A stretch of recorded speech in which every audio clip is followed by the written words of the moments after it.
Hi, this is Projector Dude. This is a video demo, a review of the vintage JBL L100 Century series. These are truly great speakers. I mean, I've had them all through my life. I've probably had 10 pairs. Always end up with them.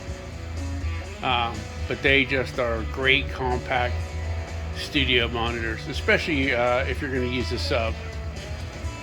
Now these are crossed over 50 hertz. They have a really good bottom end, but they won't go way, way low. But they're super balanced, they're punchy, they're accurate, and the mid-range is just amazing. It's called the California Sound. Now I stole these off of Craigslist for 200 bucks. There's the other one. They're in great shape. They play well.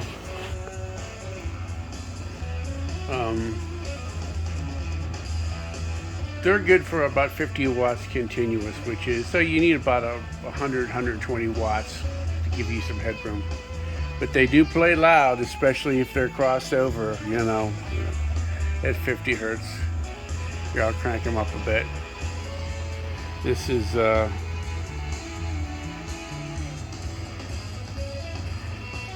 Creamer Reunion.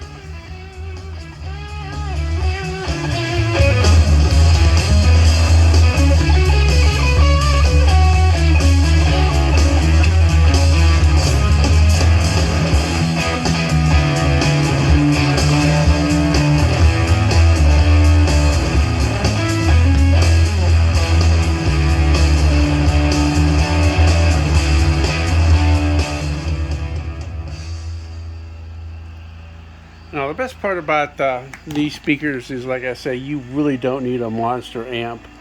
They're well balanced. You do need a sub with them, though, if you're going to if you want an accurate sound stage, just to take some of the bass load off of them. But like I say, the California sound means that there's mid-range, so basically the woofer doesn't have a choke on it. There's only two capacitors and two L pads in this speaker, which means the woofer, the 123 woofer, is basically full range. There's nothing to stop it from going up to its normal, the high ranges, but it just falls off naturally.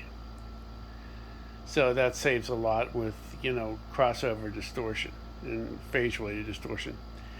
Same with the mid-range. It basically just it goes from 1500 to 6,000, and it just has a single capacitor, and the tweeter goes from 6,000 up. There's no chokes in any of this. It's just two capacitors, two L pads.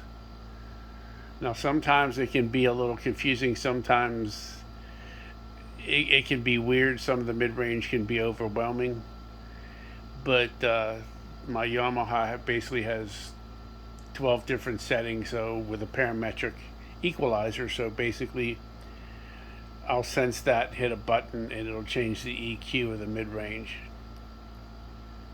and that really helps. Like I say, I have a love-hate relationship with these things, but the parametric equalizer and then having the memory of the EQ and just being able to hit a button and go to that EQ and change the mid-range really, really helps. These are getting harder to find. These were steel. There's no grills. The cabinets are not that great, but I don't care. I'm just going to listen to them. I have other JBLs back behind there, N38 Mark IIs. They're not bad. And above that's a Harman Kardon 30. Those are really good speakers too. But I've always just enjoyed these. I'm at that age I listen to rock music, and this is basically the best speaker for it. They sold a boatload of these. I guess it was the mid 70s when these came out.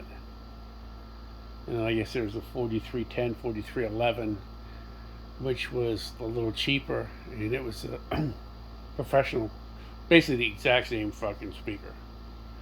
Same drivers, same L pads and stuff. And I think it was like 150 bucks cheaper back then. That was a lot of money. So people started buying them. And then they recently did they brought these back, I think 2008 or something. I can't be sure, but the new L100s have a complex crossover, and they look the same, but they're different speakers. But yeah, if you find a pair of these, grab them.